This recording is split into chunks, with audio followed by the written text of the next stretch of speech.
Good morning, everybody. Thanks for joining us, and very pleased to be able to talk about Primark briefly this morning. An overview, really, of the company. For those who don't know Primark, it's an overnight success since 1969. It now has 208 stores, and as you can see, 146 of those in the UK, which we've just been discussing, 38 in the Republic of Ireland, and more recently, continental Europe expansion, 18 now in Spain, Netherlands, 2 in Germany, 2 in Portugal, 1 in Belgium. We now trade over 609,000 square metres of net space, not gross net, and we employ 25,000 people. So there's a real scale to the business. Look good, pay less is our slogan. The audience, as you probably know, are young, fashion-conscious, under 35s. Target audience would be teenagers to young adults. Merchandise is bought and sourced from around the world, and today about 50% of our total sales would be in women's wear, 25% in men's and children's wear, with the remaining being footwear, home and accessories. Within the Primark store, you'll see very few products that actually have Primark written on them. They'll be broken down into subsections: Cedarwood State, Secret Possessions, Denim Co, Rebel, etc. Primark is really a house, and the only thing that has been labelled Primark would be the essentials, the t-shirts, some underwear, etc. So the store look. This is Bristol. As you can see, the size of the building is rather large. House of Fraser, we bought it from the landlords, transformed it into, we think, a much more attractive proposition, 24,000 square metres in total. This store was completely gutted and refurbished, and in fact won the Store Design of the Year in the Retail Week Awards this year, actually, earlier in this year. I mean, value often is, the perception is that it's a cheap offer. It's not. The proposition is value. The offer is quality. What about a bit of a case study? Oxford Street. That's the look of the store. It's our flagship store, and this is really what the store looks like. The importance of these slides really is to show you that the offer is segmented. You don't go into a Primark store and just have racks and racks of clothing bombarding you. Really, we've broken it down into departments. Each has its complete own look, feel and identity. It has 7,000 square metres on ground and first floors. It trades about 96 hours a week. From Monday to Friday, it's 8:30 in the morning till 10 p.m. at night. We have about 6.25 to 6.5 million visitors a year to this store alone. That's like a small shopping centre. Cash registers at 95. We probably couldn't put any more in. We try to put in more in, just can't, quite frankly. Number of staff, 1,500. Deliveries to that store, 11 12-metre lorries a day. From that store we recycle 18 tonnes of cardboard per week, 2 tonnes of polythene and 7 tonnes of hangers every week, which leads us on to a very important part of all retailers, an increasingly important part, sustainable retail. We have something called a 21-day cycle, which from our card and our boxes from our product, we turn it into our bags effectively.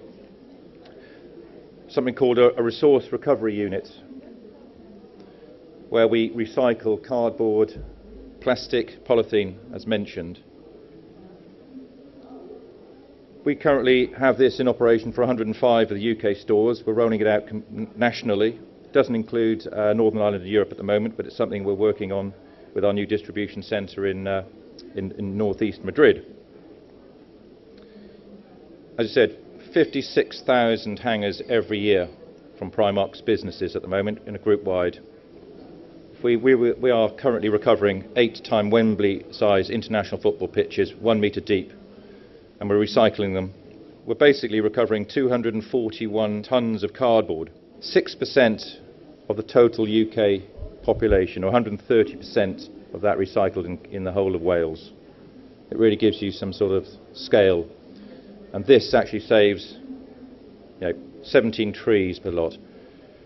This turns into 100% of our new bags. 180 million carrier bags per annum are produced.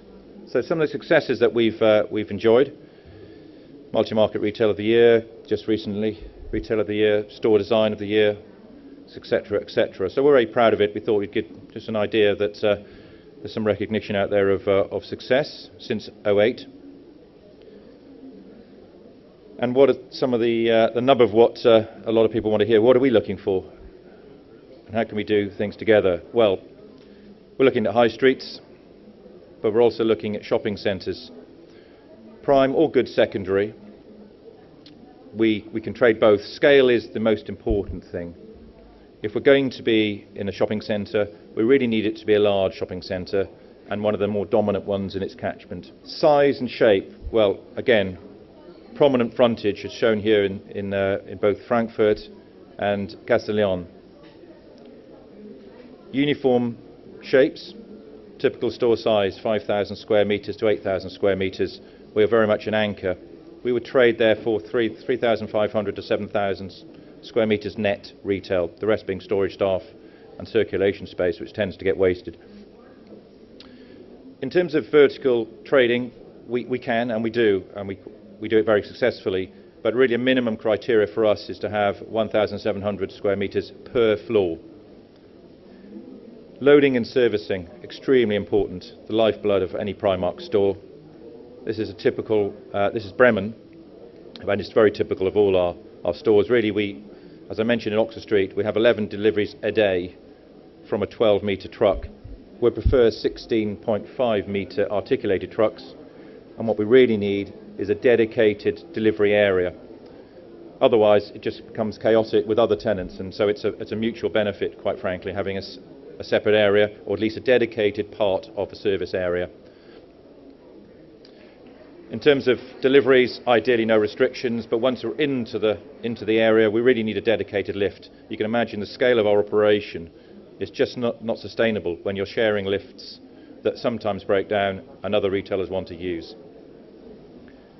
In terms of ownership, freehold, we own about 60% of our total portfolio freehold, but we're very keen and very active in the leasehold market as well. As I summarised there in the slide, really what we can be is flexible in any market, and we basically reflect the market trend, whether it's Germany, Spain, Portugal, or whatever. I'll just mention, the only thing that's not mentioning in the slide that we don't do as a business when it comes to the obvious question is how much rent you pay. We pay what we need to pay, but we don't pay turnover rents. And simply, the business model doesn't really support it. Each store is making decisions every day on whether the product is selling or not. And what's unique to our business is that we don't have warehouses, distribution centres where product is sent back to and then brought back for sales. We simply do not have sales. So what happens is if something's not selling, the price is reduced until a point of sale is achieved. That obviously pushes up the turnover, but the margin's reduced. And therefore your rent goes up, your margin's reduced. It doesn't really work on our model. So it's not just trying to protect our own profitability, it simply does not work. Thank you very much for your time.